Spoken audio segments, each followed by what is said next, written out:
Chers téléspectateurs, bienvenue à votre émission Nous les femmes. C'est un réel plaisir pour nous de vous retrouver pour cette tranche d'émission, mais également que vous puissiez permettre que nous nous immixions chez vous pour l'émission. Au sommaire, le portrait de Madame Epiphanie Dionrang, présidente de l'Association tchadienne des droits des femmes. En santé, nous parlerons cette semaine des saignements après l'accouchement avec le docteur Manikassi Paloma, gynécologue obstétricien. La rubrique Entre nous se présente sous forme de questions. Pourquoi les femmes aiment-elles se faire belles lors des grandes cérémonies, mais également des événements? La rubrique Style de vie de ce numéro, nous allons nous entretenir sur l'afflux des produits cosmétiques sur nos marchés. Et ce sera avec Olive Kalzebe. Et enfin, nous finirons en beauté pour mettre également du baume dans le cœur.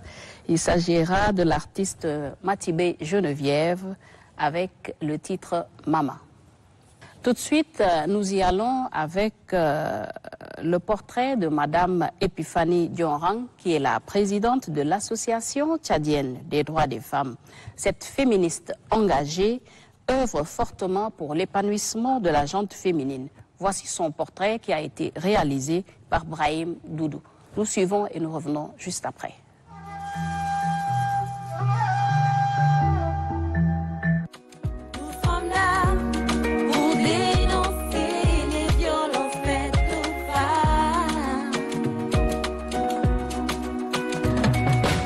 Il est des regards remplis de poésie, des lèvres chargées d'histoire mais qui jamais n'oseront parler.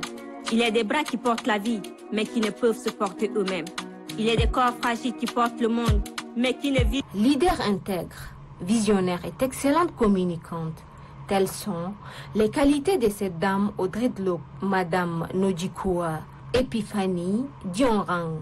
Elle est la présidente de la Ligue tchadienne des droits des femmes. Elle nous détaille son parcours scolaire. J'ai commencé à l'école Source de Progrès. Après, j'ai eu mon BPC au collège Source de Progrès pour pouvoir, après, intégrer le lycée technique commercial. Donc, j'ai eu un bac jeune avant d'aller au Burkina et au Niger pour mes études. Donc, j'ai fini au Niger avec un master 1. Féministe engagée d'une droitière sans précédent, la présidente de la LTDF n'émâche pas ses mots s'il faut défendre la cause de la femme. Elle nous donne une définition du féminisme et de la mission assignée à leur organisation. Le féminisme, pour moi, c'est un mouvement de lutte pour l'égalité femmes et hommes dans le domaine, dans le sens économique, social et politique.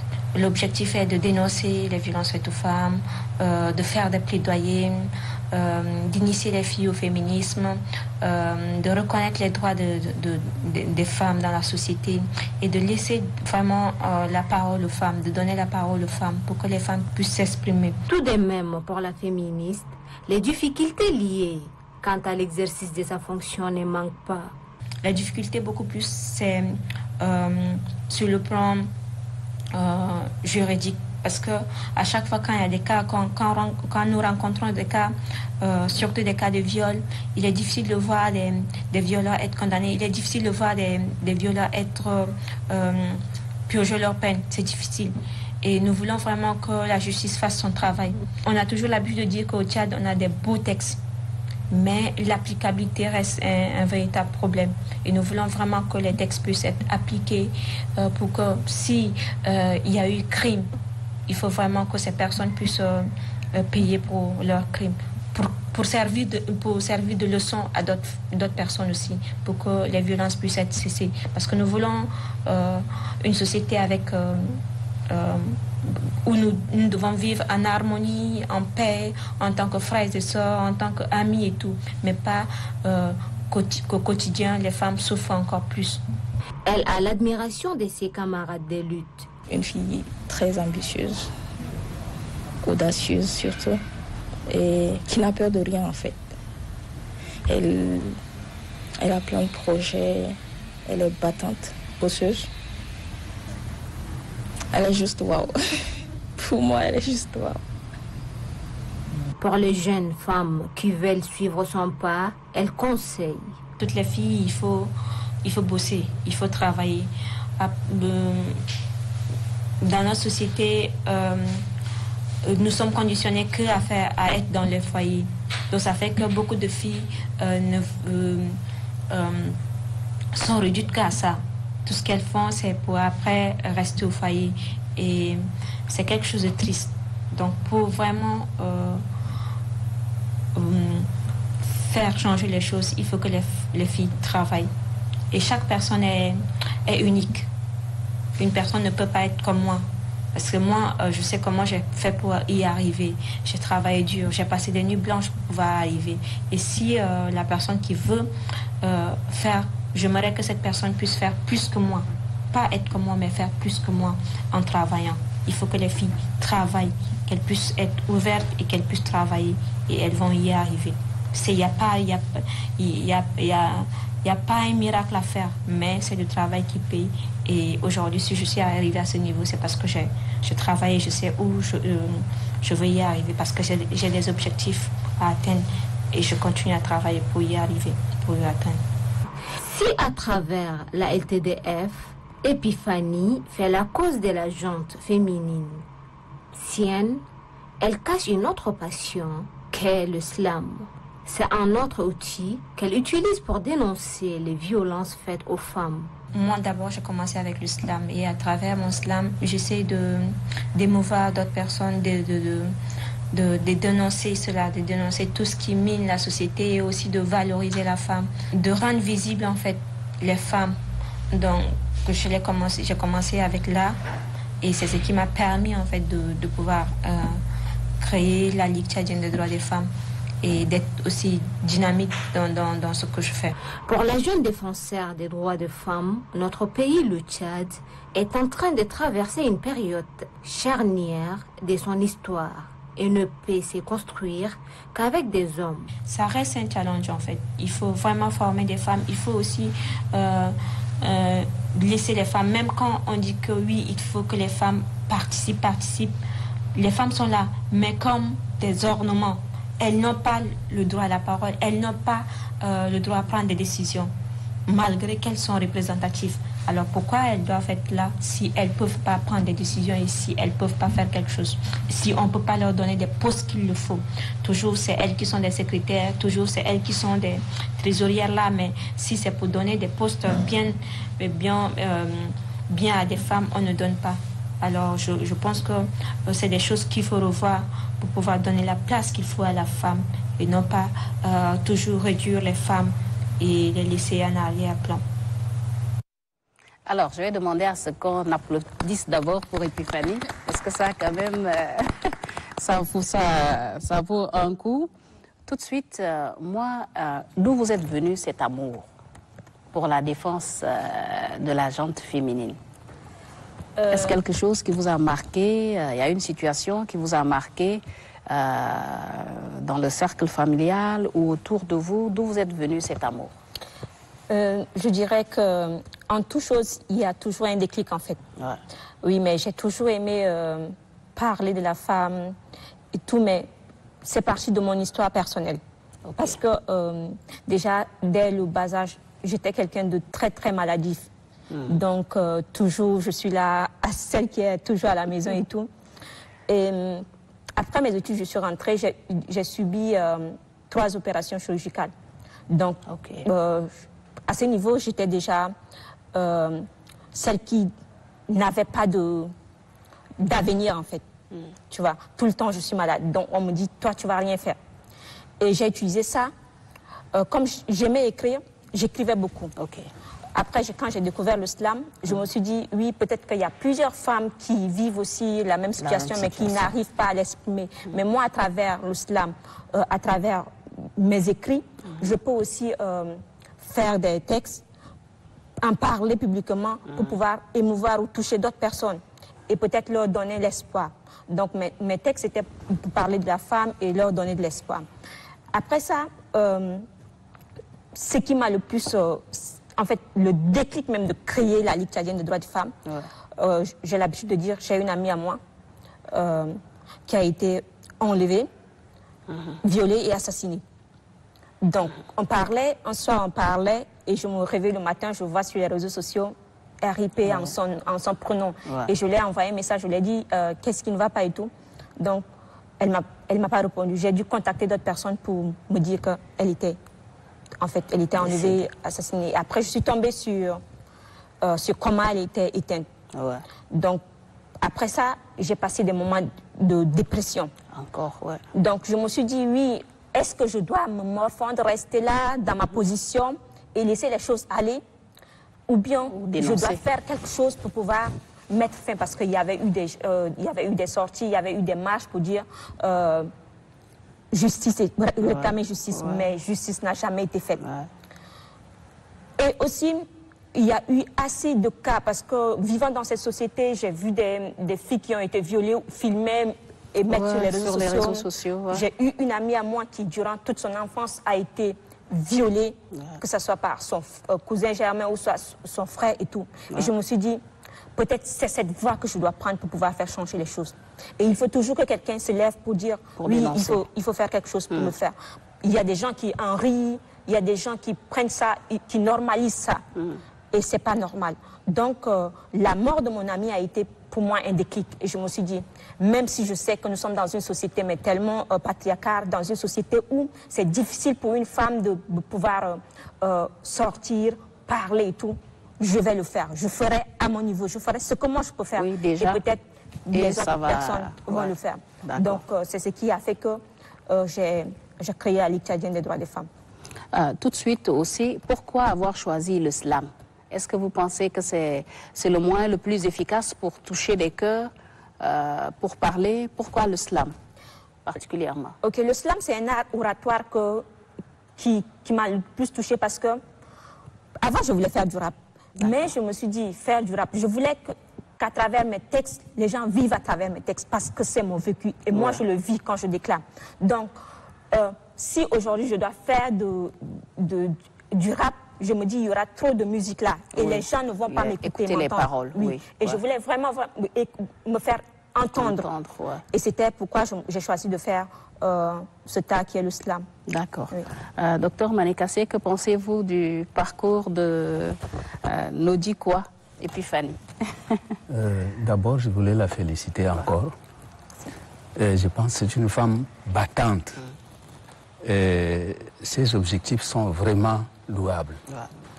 Et ce que je déplore au Tchad, c'est l'injustice. Tout le temps, c'est l'injustice. Et on n'arrive jamais à corriger cette injustice. Et pour que les femmes tchadiennes ne puissent pas avoir ce genre de violence, je pense qu'il est temps maintenant de sensibiliser toutes les femmes à être cultivées. Si toutes les femmes tchadiennes sont des intellectuelles, mais elles ne vont pas se laisser prendre. Parce que la plupart sont des analphabètes, des gens qui n'ont pas poussé ces études. Vous, par exemple, vous êtes intellectuel. Qui viendra vous toucher? Vous allez crier très haut. Mais je pense qu'il faut la formation de toutes ces filles-là, qu'ils soient vraiment de haut niveau. En ce moment, les choses vont commencer à s'abaisser. Ça leur permettra de connaître leurs droits. Qu'il y a l'analphabétisme, ces femmes qui sont soumises à la maison, ça va être difficile. Étant entendu qu'il n'existe pas une justice au Tchad. Si au moins ce genre de situation arrive et que la justice frappe, et bien les gens vont avoir peur. Oui, ça va servir à nous. Mais malheureusement, il n'y en a pas. Des choses, on affiche sur les réseaux sociaux, personne ne suit. Ou alors on dit que bon, la justice a pris l'affaire en main, la justice suit son cours. Ensuite, tu auras 10 ans, 15 ans, la justice continue à suivre son cours. Et donc, c'est malheureux. Compliqué. Mais elle a bien vu les choses. Les femmes sont les plus victimes dans cette société. Et personne ne les défend. Et donc, il faut être courageux pour qu'aujourd'hui même, vous êtes en train de lutter et qu'on lutte contre vous aussi. Effectivement. C'est une probabilité. Donc, il faut vraiment... Elle n'est pas à l'abri, en tout cas. Il faut chercher vraiment à ce que beaucoup de femmes, des sœurs, il faut mobiliser tes sœurs, les intellectuels surtout, à vous accompagner, à faire la même chose. Je pense que ça ira. Qu'est-ce que vous en dites, Madame Rosé? Alors d'abord, j'exprime tout mon respect à Madame Epiphanie, qui est une cousine par alliance comme moi. Et c'est qu'elle dit, quand elle était petite, on est de la même génération, on l'appelait Ngengo. Parce qu'elle est tellement malade, elle est malade. Donc je pense que sa lutte est tellement noble que ça force le respect. Et on ne peut que l'encourager à continuer dans ce sens. Pour ce qui est de la violence faite aux femmes, surtout au Tchad, c'est un problème tellement profond qui touche tout le monde. Il n'y a pas que l'impunité qu'il faut évoquer, mais l'éducation même que nous donnons à nos enfants dans chaque ménage. Il faut que chaque parent, il n'y a pas que les dénonciations qui doivent nous intéresser, mais que chaque parent se sente concerné par cette lutte. Parce qu'il en va de la santé de la société. Un enfant qui, dès le bas âge, est éduqué à respecter la femme ou à respecter son semblable, n'osera pas lever la main ou alors aller au point de violer et assassiner. Ce n'est même pas imaginable pour un enfant qui est éduqué dans le respect de son semblable. Donc je pense que cette lutte ne concerne pas que Epiphanie ou les gens de la Ligue, un club un peu restreint, mais c'est tout le monde qui doit s'y mettre pour changer les choses. Olive? Moi, j'aimerais d'abord l'encourager. C'est très bien et puis c'est beaucoup de risques. Défendre tout un peuple, je peux dire, tout un peuple, parce que les femmes sont, on dit que les femmes sont majoritaires. Donc prendre la parole pour défendre toute une population, c'est quand même osé, c'est pas donné. Donc félicitations et puis beaucoup de courage, beaucoup de force à toi. Je sais que c'est pas facile parce qu'au Tchad, tout ce qui est droit de femmes et tout, c'est un peu bafoué. Donc on espère que d'ici 2-3 ans, nos voix plutôt vont porter encore, vont plus porter. Alors, au niveau de l'association ou de la Ligue, vous êtes combien? Nous sommes très nombreux. Oui, nous sommes plus de 50, plus de 100, parce qu'on a les membres du bureau, les responsables, les membres et les bénévoles aussi qui travaillent avec nous. On a des alliés et aussi on essaie de repartir ça dans les localités. Donc on a des points focaux un peu partout dans certaines régions aussi.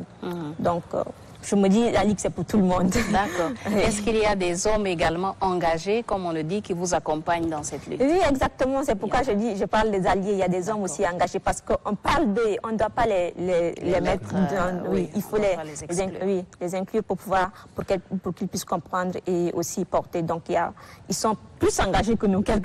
Il y a certains qui sont plus engagés que nous. Parce que je me dis, la femme, c'est pas seulement l'épouse, la fille, mais c'est d'abord la mère. C'est celle qui met au monde, c'est celle qui donne vie. Donc, il y a de quoi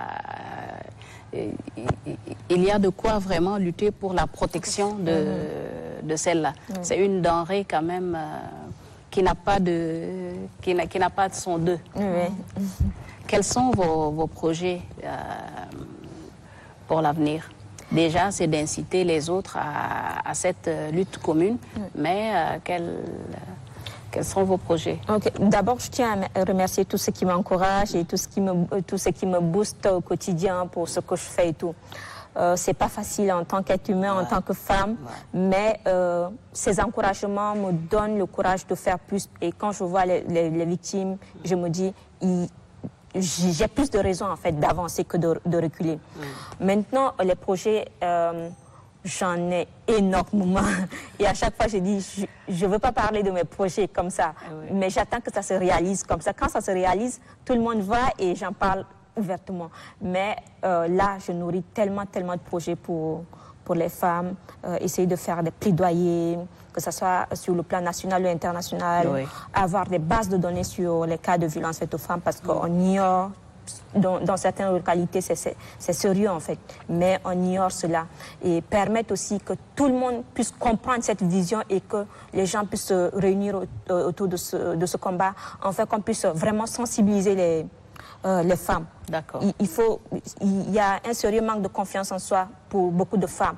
Donc, il faut vraiment que les femmes puissent se prendre en main et faire des choses pour qu'ensemble, on puisse être fiers de nous-mêmes un jour. Ok. Est-ce que vous ne travaillez pas en collaboration avec d'autres ligues ou d'autres associations féminines en dehors du pays qui partagent également les mêmes visions que la vôtre? Oui, si, la Ligue, elle est internationale d'abord. Ouais. Donc, il y a la Ligue ivoirienne, la Ligue malienne, la Ligue béninoise et tout.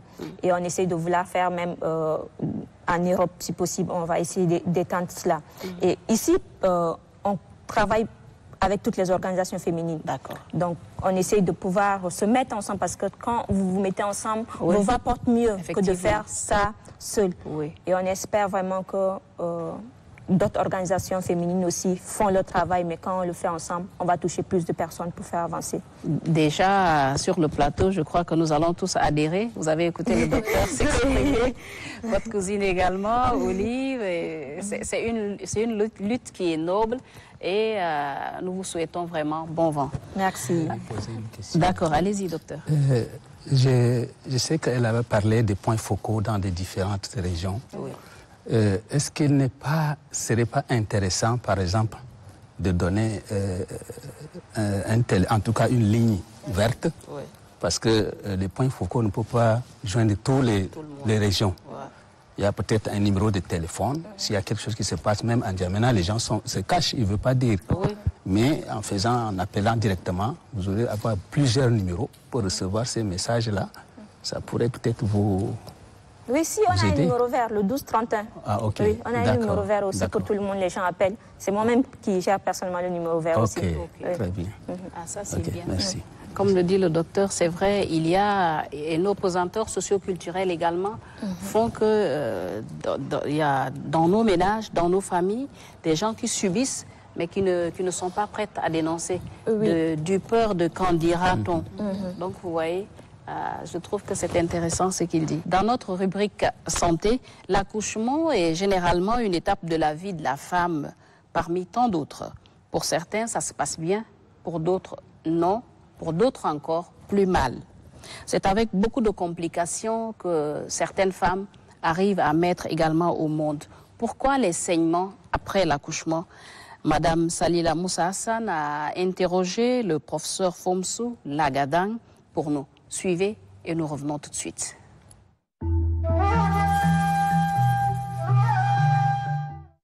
L'hémorragie du postpartum est un saignement provenant du tractus génital, anormal par son abondance. Elles surviennent toutes les 2 heures après la naissance du bébé. C'est un moment crucial où l'utérus doit évacuer les placentas et rétracter. L'hémorragie du postpartum, c'est défini comme une perte sanguine supérieure à 500 en cas d'accouchement par voie basse et 1000 en cas de césarienne. Cette hémorragie peut être une hémorragie précoce ou immédiate, survenant dans les 24 heures qui suivent l'accouchement, ou tardive, après les 24 heures jusqu'à 42 jours. Les causes d'hémorragie survenant en postpartum sont entre autres l'anomalie utérine, les pathologies de la délivrance, les traumatismes de la filière génitale, pour les travaux prolongés ou courts et les grossesses multiples. Les causes de l'hémorragie du postpartum sont donc en grande partie de 4 ordres. Nous avons les causes utérines, la rupture utérine, l'atonie utérine qui est la cause principale. Les causes liées aux différentes parties que vont traverser le fœtus, c'est-à-dire le col, le vagin et le périnée, qu'on appelle l'hémorragie contemporaine de la délivrance. L'hémorragie de la délivrance qui va concerner le placenta, c'est la troisième cause. Le placenta qui servait de relais entre la mère et le fœtus pour alimenter le fœtus. Quand il va se décoller, il va laisser en place une plaie et cette plaie est vascularisée. L'autre cause, c'est le plasma, c'est le sang.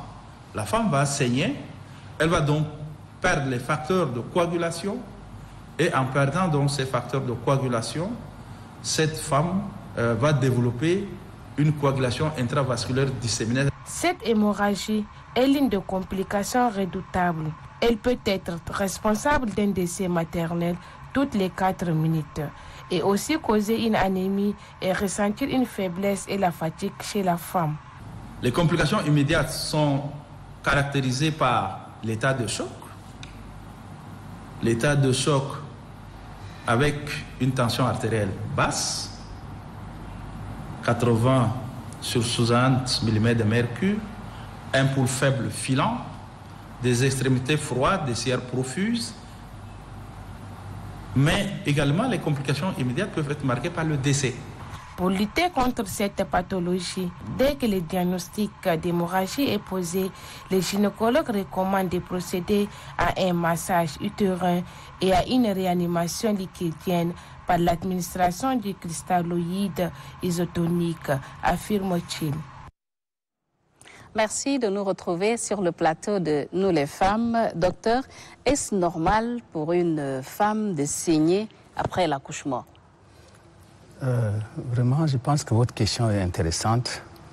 Et comme le reportage a dit qu'une femme meurt toutes les 4 minutes dans le monde, j'imagine ça c'est dans le monde. Et que si c'est en Afrique et au Tchad, peut-être 3 femmes toutes les 4 minutes. Vraiment, pourquoi pas? Vraiment. Et donc, ces femmes qui meurent suite de l'hémorragie du postpartum est un problème réel et pour lequel ceci nécessite l'attention particulière de tous les staffs, de toute l'équipe qui doit accompagner d'une femme à l'accouchement. Et donc, il faut dire que la plupart des cas, c'est le suivi, c'est-à-dire une femme qui vient accouchement. Il n'y a pas une attention très particulière. Et par négligence, une femme qui accouche, les sages-femmes, les infirmiers, une fois accouchée, la sage-femme va rester attendre. Est-ce que, en principe, le délai d'un temps, c'est 2 heures du temps de surveillance juste après l'accouchement. Maintenant, l'OMS estime que le délai est trop court et que les gens peuvent garder la femme jusqu'à 24 heures. Avant de la libérer. Avant de la libérer.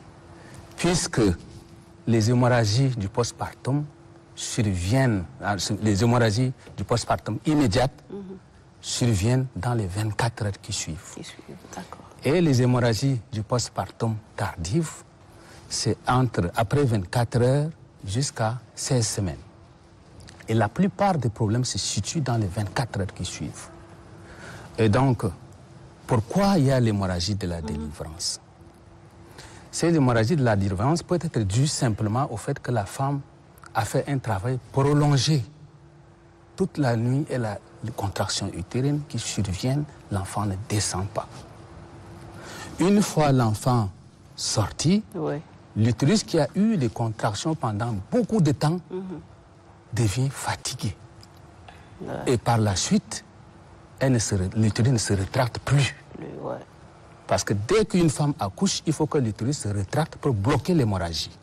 Mais étant entendu qu'elle a eu toute la journée, toute la nuit, il faut dire que l'accouchement chez une primipare qui n'a jamais accouché, c'est minimum 12 heures du temps. Et les femmes qui ont déjà accouché, il faut 6 heures du temps, minimum. Mais les gens reçoivent des gens de plus de 24 heures qui viennent en travail et qui n'arrivent pas à accoucher. Des fois, ce sont 12 heures même. Voilà, et ces femmes-là, il est évident, même si elle accouche, la délivrance est normale. Son utérus ne va plus se rétracter. parce que l'utérus est fatigué de faire un travail. Donc le saignement abondant. Et il y a des femmes qui ont de gros bébés, donc des macrosomies, de gros bébés, de gros ventres. Elle accouche, parce que l'utérus fait beaucoup de travail, elle accouche. Si l'enfant sort, comme l'utérus a beaucoup fait le travail, il va se lâcher également. Aussi.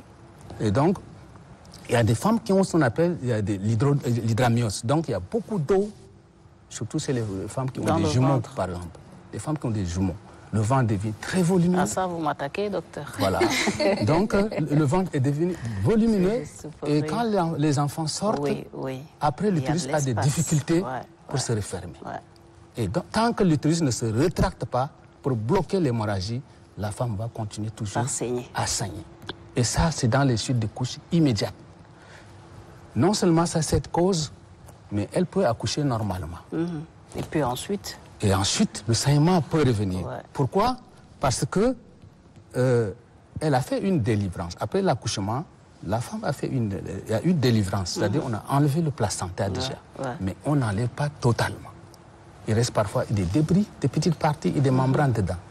Tant qu'il y a ces débris et ces membranes à l'intérieur, l'utérus ne va jamais se rétracter. L'utérus va penser qu'il y a toujours un corps étranger qui est là. D'où il ne se rétracte pas, il laisse le saignement abondant. D'où la nécessité de dire ces femmes qui accouchent, les sages-femmes qui accouchent, vous avez déjà quelques temps, vous avez des éléments de surveillance, la tension, le pouls, vous regardez si la femme saigne ou pas, vous observez ça pendant 2 heures du temps. À chaque 10 minutes, chaque 15 minutes, vous repassez pour voir.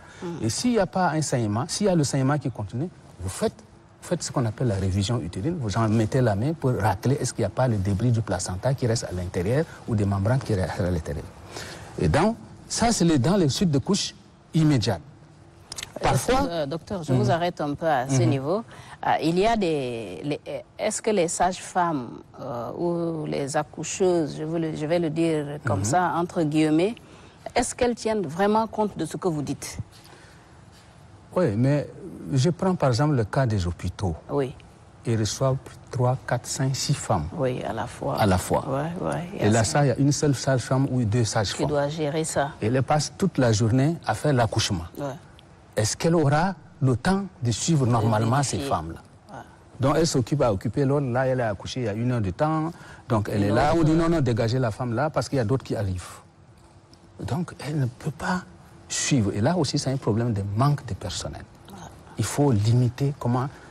c'est pour ça que, oui, l'État a dit que non, il y a des centres de référence. Dans les différents districts, là, ils doivent accoucher.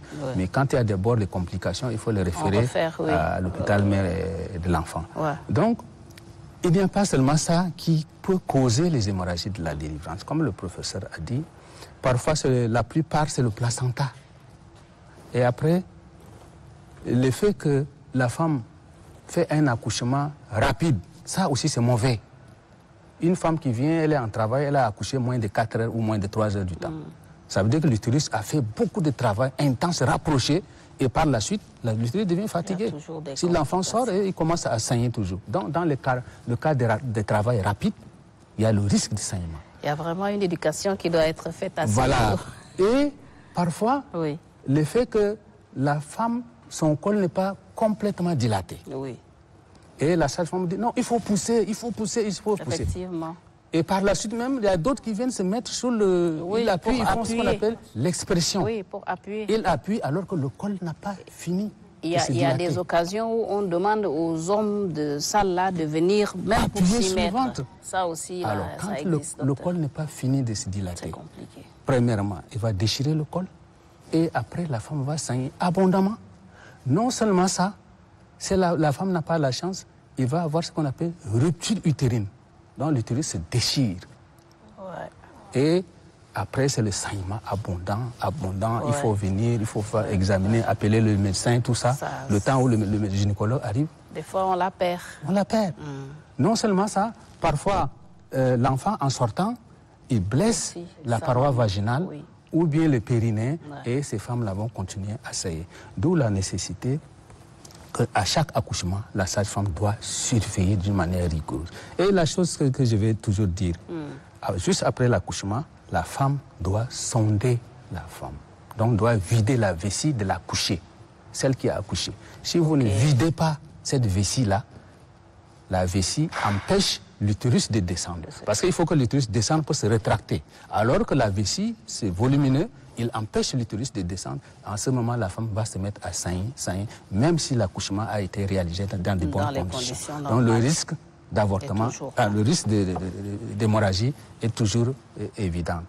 Donc, il n'y a pas que seulement ça. Il y a également les hémorragies du post-partum secondaire, c'est-à-dire après les 24 heures, d'autres femmes continuent toujours à saigner. Pourquoi?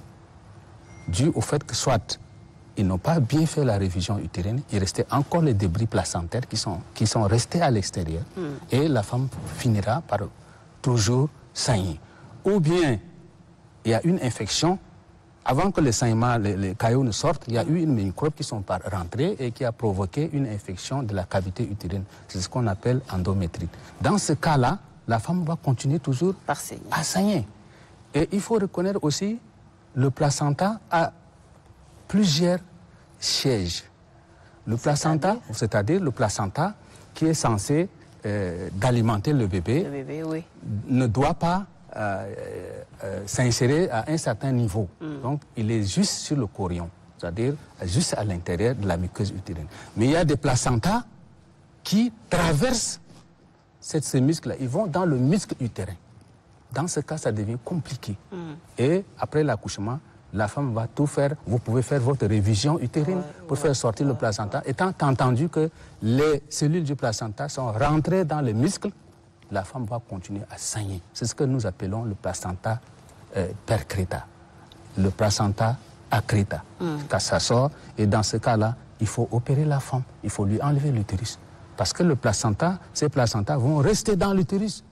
Vous faites votre révision, vous raclez, vous faites tout, mais ils sont rentrés dans la chair, l'utérus va refuser de se fermer. Si vous continuez à l'observer, la femme va vider son sang et elle va mourir. D'où la nécessité d'aller enlever son utérus pour sauver. C'est ce qu'on appelle une intervention de sauvetage. Et ça existe souvent. Parfois, c'est le placenta prévia qui est juste à côté du col. Et souvent, on peut le voir à l'échographie avant le truc. Ils peuvent également. Et comme le professeur a parlé de coagulopathie, c'est-à-dire, si la femme a beaucoup saigné pendant un temps, ça a dépassé au-delà des 500 millilitres, des millilitres, ça continue à faire, ça développe ce qu'on appelle une coagulopathie, c'est-à-dire les éléments qui sont dans le sang de la femme, qui sont responsables de la coagulation pour bloquer l'hémorragie, sont perdus, sont pratiquement finis. Et quand c'est fini, il n'y a plus ces éléments pour faire coaguler le sang. La femme continue à saigner et vous êtes obligé de faire ce qu'on appelle l'hystérectomie.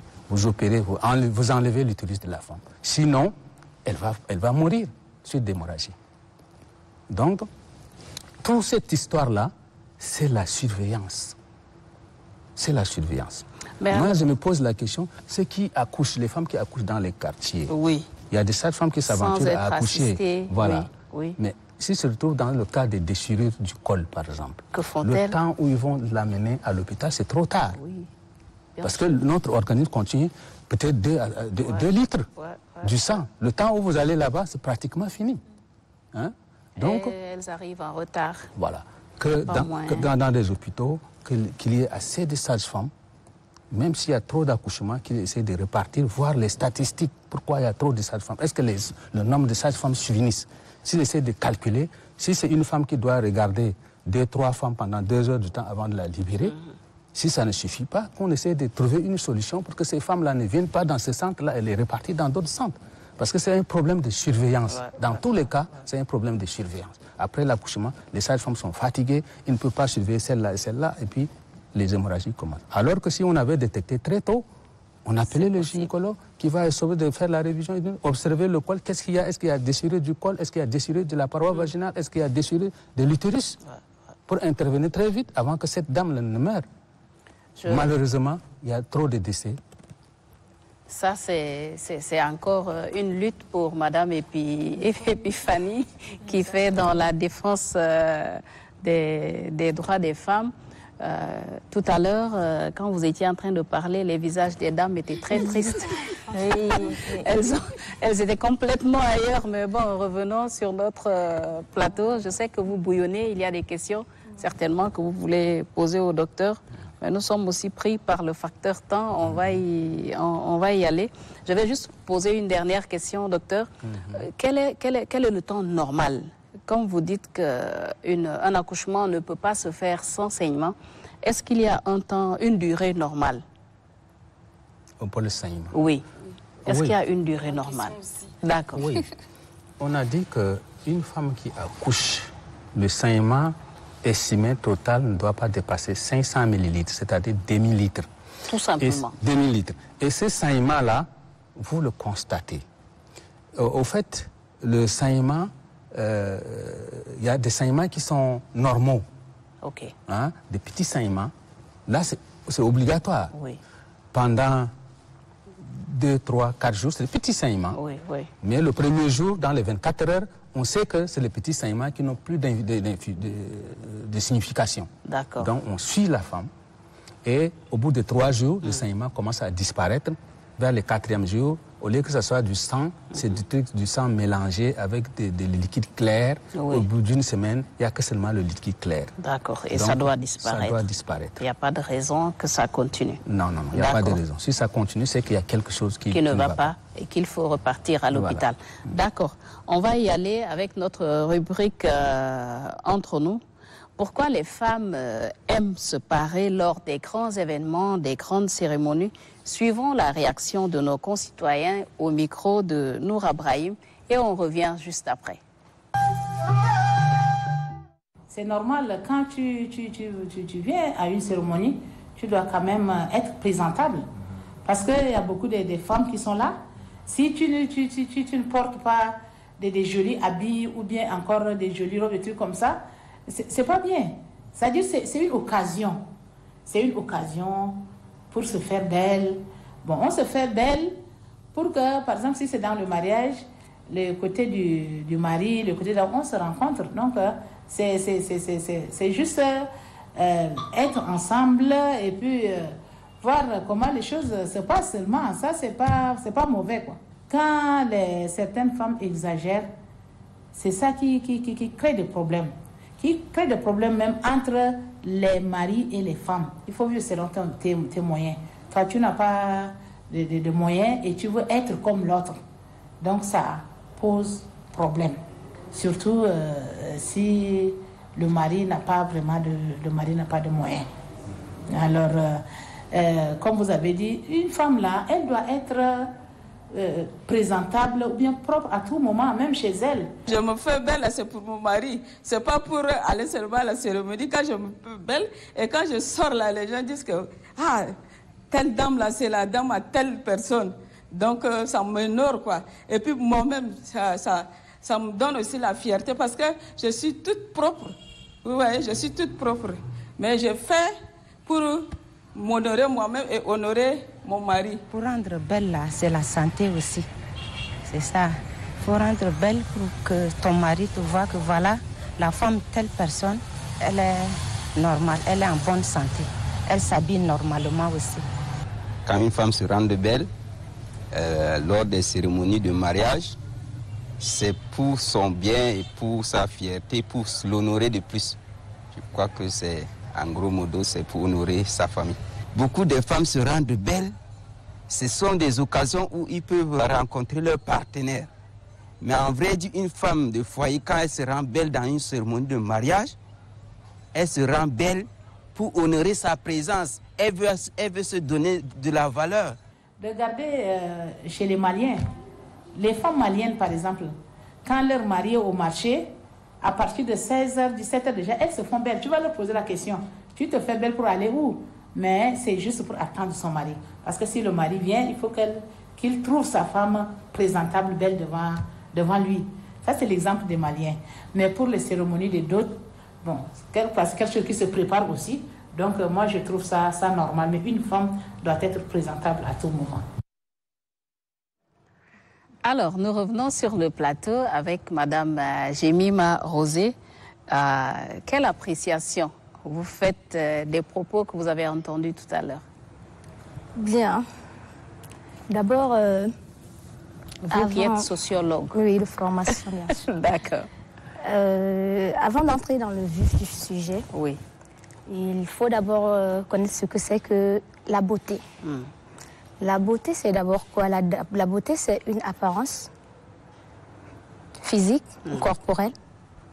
Bon, ça dépend. Elle est relative à la définition de la beauté, mais dans notre contexte, c'est une apparence qui capte le regard, qui peut susciter une admiration, une attention quelconque, mais aussi et surtout attirer l'attention de l'homme dont le désir est purement visuel avant de se porter vers les valeurs humaines. Attirer le regard de l'homme et non de la femme alors? Non, on va y arriver. D'accord. Ouais. Parce que attirer l'attention, c'est pour tout le monde, les femmes comme les hommes. D'accord. Mais maintenant, il y a on a deux catégories de beauté qu'on va encore définir. Il y a la beauté esthétique et la beauté naturelle. Pour les uns, la beauté naturelle est la beauté pure. C'est la beauté qui est libre, sans encombrement. Ouais. Alors que pour les autres, la beauté esthétique, pour toute femme qui veut se sentir belle, doit au moins ajouter ou réinvestir dans sa beauté pour qu'on la trouve belle. Ah, ça, c'est compliqué, Madame Kosé. Ça dépend des définitions, c'est ce que je suis en train de dire. La définition de la beauté, elle est relative. Pour moi, par exemple, je peux me dire que la beauté, pour moi, c'est une femme qui est naturelle, qui ne se pare pas ou qui ne s'encombre pas. Pour quelqu'un d'autre, il dira que non, moi, je trouve une femme belle que lorsqu'elle est maquillée, elle est parée, elle est manucurée, bijoutée et tout ce qui va avec. Maintenant, la question de la beauté a une racine dans nos cultures et dans nos sociétés. C'est une injonction qui a été inculquée à chaque femme dès le bas âge. On peut même le constater lors des occasions festives, des anniversaires des enfants, par exemple.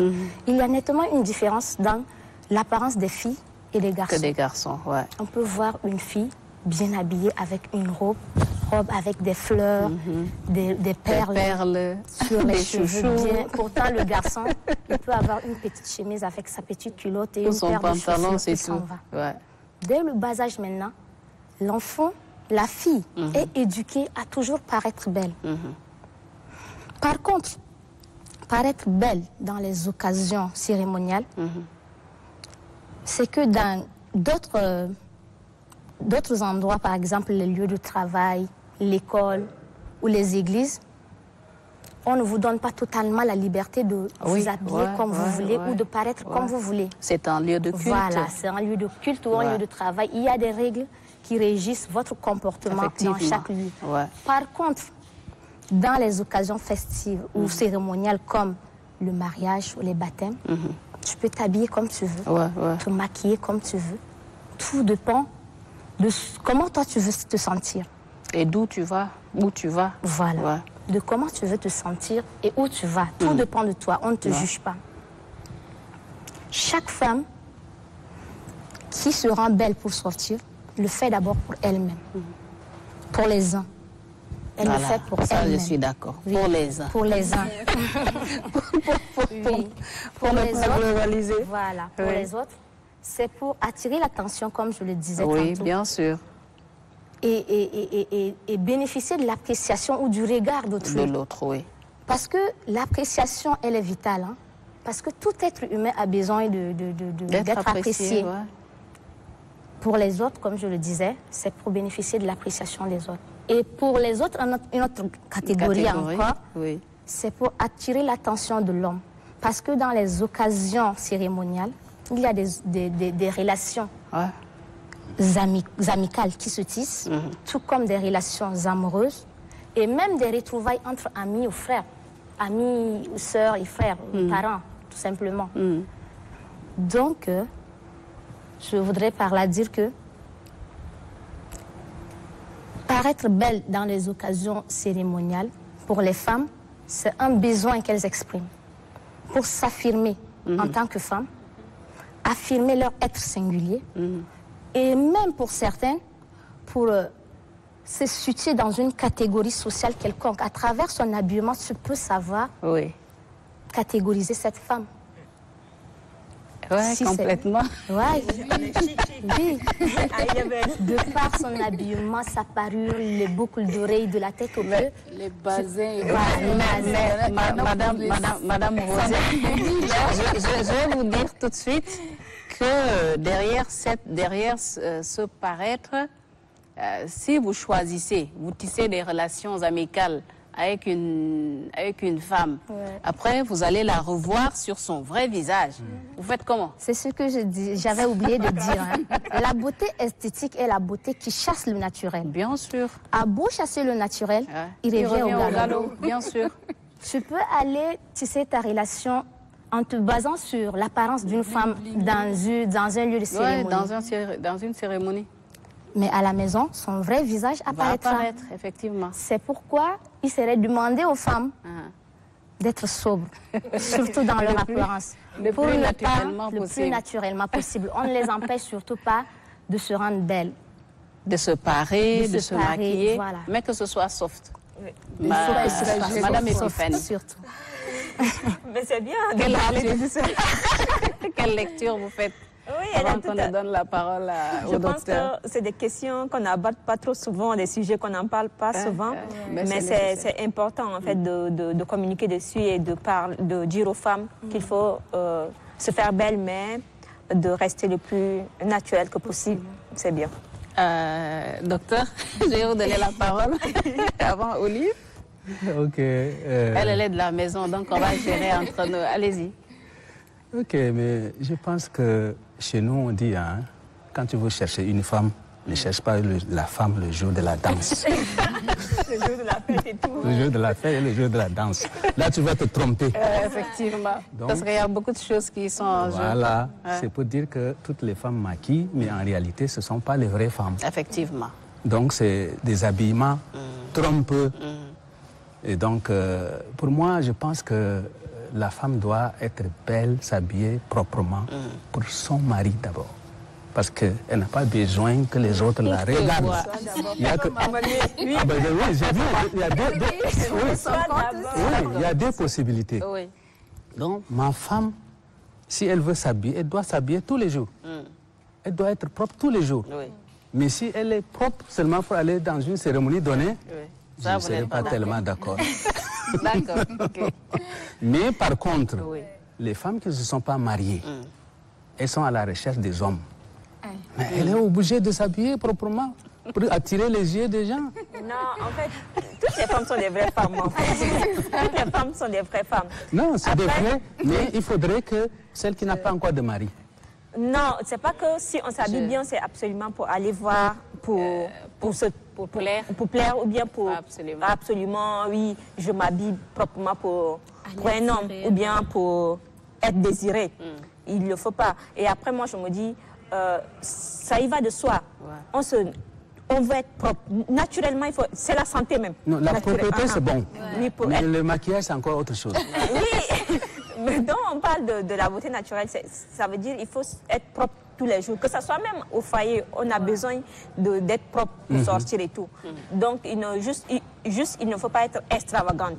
Oui. Voilà. Mais il faut le faire pour soi et être sobre. Oui, mais comme elle avait dit aussi, parce qu'il y a des femmes qui veulent socialement se montrer, ils mettent de l'or tout partout pour dire qu'elle est riche et elle est comme ça. Oui, ça fait partie du côté négatif. C'est d'abord le paraître qui compte pour la femme. Le reste vient après. C'est comme ça que je disais tout à l'heure, si vous choisissez une femme lors d'une cérémonie, mais une fois à la maison, vous verrez son vrai visage.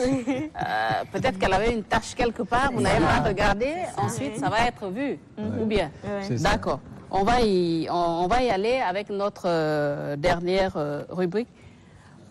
En style de vie, nous parlerons des produits cosmétiques sur nos marchés que l'on ne sait à quel sens se vouer. Il existe toute une panoplie de produits difficiles à distinguer, le vrai du faux, et les labels également font leur travail. Le cosmétique définit tout ce qui est relatif aux soins de beauté pour entretenir la peau, les cheveux, les dents et autres parties du corps. De nos jours, les produits cosmétiques affluent sur le marché tchadien et occupent une place non négligeable pour notre économie. On y trouve plusieurs qualités sous différents noms et pour différentes utilités.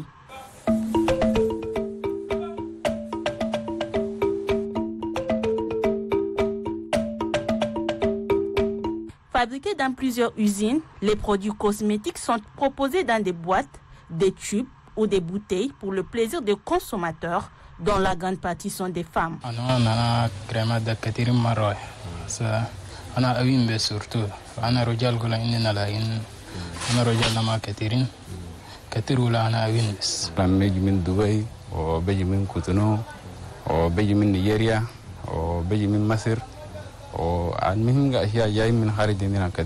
Les produits cosmétiques contiennent plusieurs actifs qui sont destinés à embellir, nourrir, corriger les imperfections sur la peau et d'autres parties du corps. Certains de ces produits contiennent des éléments qui peuvent carrément modifier les couleurs de la peau ou des cheveux.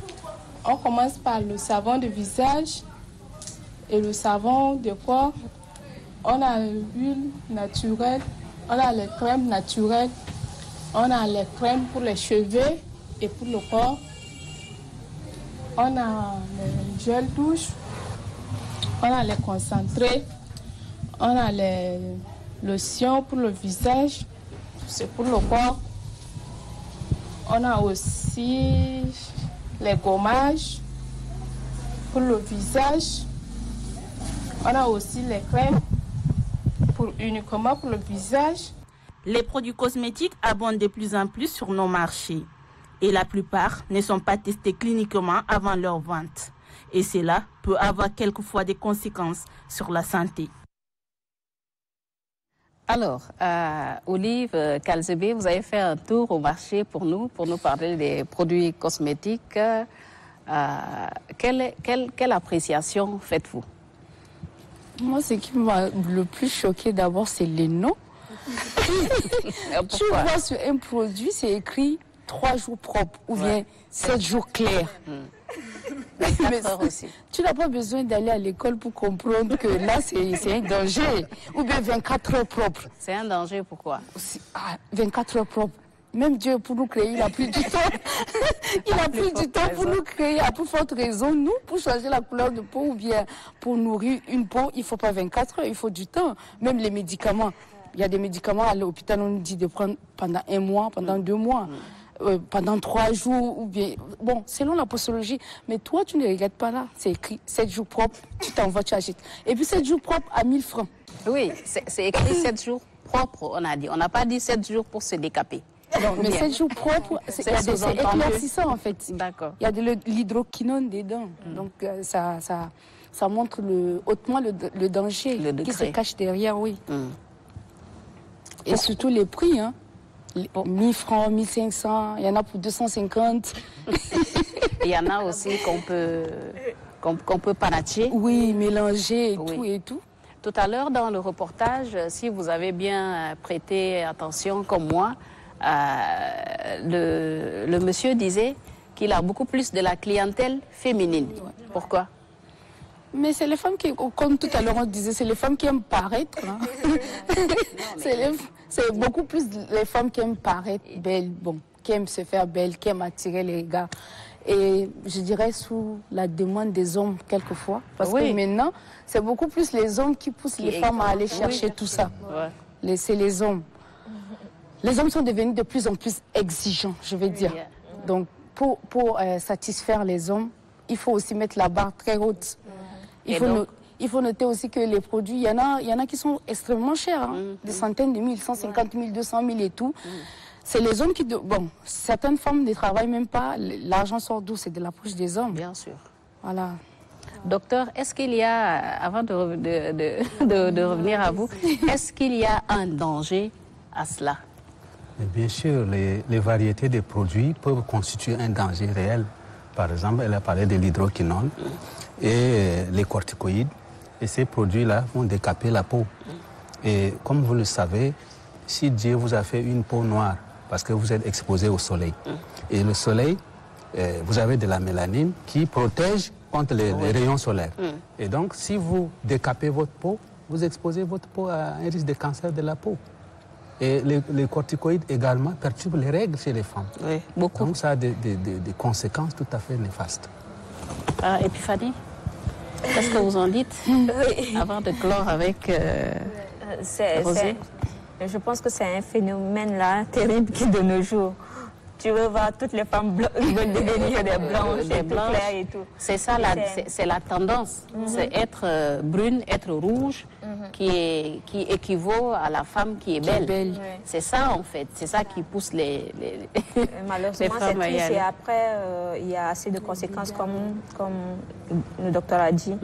Et il faut juste mieux sensibiliser les femmes pour qu'elles puissent comprendre qu'il y a un danger autour. On ne les empêche pas d'être belles, mais il y a plusieurs façons de le faire. Et s'il faut le faire, il faut bien le faire quand même avec des produits. Et est-ce que vous êtes informé que les hommes font aussi les maquillages? Oui, il y a des hommes qui font la dépigmentation, parce que j'ai vu les Congolais, des RDC. Pas les Congolais seulement, il y a des Tchadiens qui le font. Même ici au Tchad, ça a commencé déjà. Il y en a qui sont... Mais moi, je ne connais pas le but. Parce qu'il faut se faire belle. Ils veulent aussi être clairs pour plaire aux femmes qui aiment également les hommes qui sont clairs. Voilà, donc c'est compliqué, mais bon, voilà quoi. Et on va finir avec, avec Rosée. Il y a l'effet des médias aussi qui contribue à ces genres de pratiques. Oui. Pourquoi? Parce que quand, sur les réseaux sociaux, à la télé, lorsqu'on nous présente une femme, c'est souvent une femme claire de teint, la femme claire, avec une peau impeccable, sans aucune imperfection qui se présente. Et souvent, quand tu peux même aller plus loin en voyant un monsieur bien riche dans une voiture qui dépasse la femme et qui s'arrête pour la remorquer. Oh, regarde. Vous imaginez l'effet que ça peut faire sur aux autres femmes qui regardent. Ouais. Ça, c'est un travail de fond qui doit être fait à tous les niveaux. Pas seulement la sensibilisation des femmes à un niveau bas. Il y a les publicités commerciales aussi qui contribuent efficacement à ces genres de pratiques. Pour avoir déjà utilisé ces produits décapants, je l'avoue, je déconseillerais toute femme qui veut s'y lancer. Pourquoi? Parce que les dégâts, il y en a. Et pour arriver à arrêter, c'est beaucoup de courage. Beaucoup de courage, parce qu'on te voit clair aujourd'hui. Demain, tu prends même le courage d'arrêter. Il y a des langues autour de toi-même qui vont t'amener à replonger dans cette pratique. Et il faut que ce travail soit fait de fond en comble. Moi, c'est un projet que je m'aimerais bien initier, surtout pour ça. Mais comme je suis dans une phase encore de transition, je vais aller jusqu'au bout avant d'initier ce projet. Mais c'est vraiment un travail de fond qu'il faut faire. Vivement que cela soit fait. Et je dirais que cela s'ajoute à la liste des problèmes qu'il faut évoquer lors de la lutte. Donc vous voyez que la liste est longue. D'accord. J'aimerais revenir sur l'aspect où maintenant, même les petits-enfants, en fait. C'est ça. Moi, c'est ce qui me rend le plus triste. Même les bébés, les mamans leur font ça. Oui, leur appliquent ça. Pourquoi le faire? Donc, il faut voir cet aspect aussi. C'est ça. En divertissement, chers téléspectateurs, nous allons finir en beauté, mais également en mettant du baume au cœur avec Matibé Geneviève dans le titre « Maman ».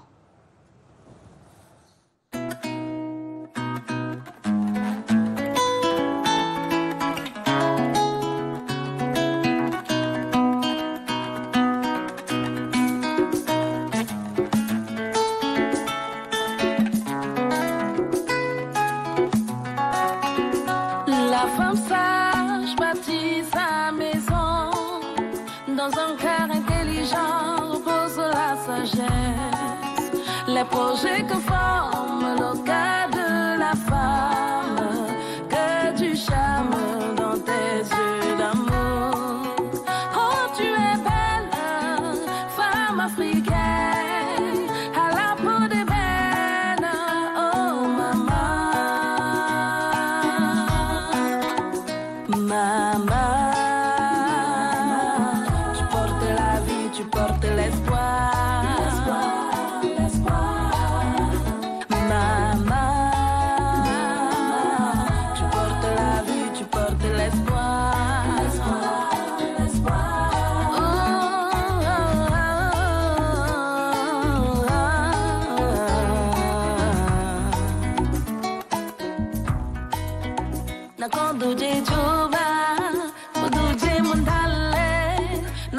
yel gododa kabe andumle nakondo je joba bodo je mundale nakoyel gododa kabe andumle tu respires nos vies maman il te dit sirole vers la sagesse maman les mamans d'Afrique vous portez la vie vous portez l'espoir maman.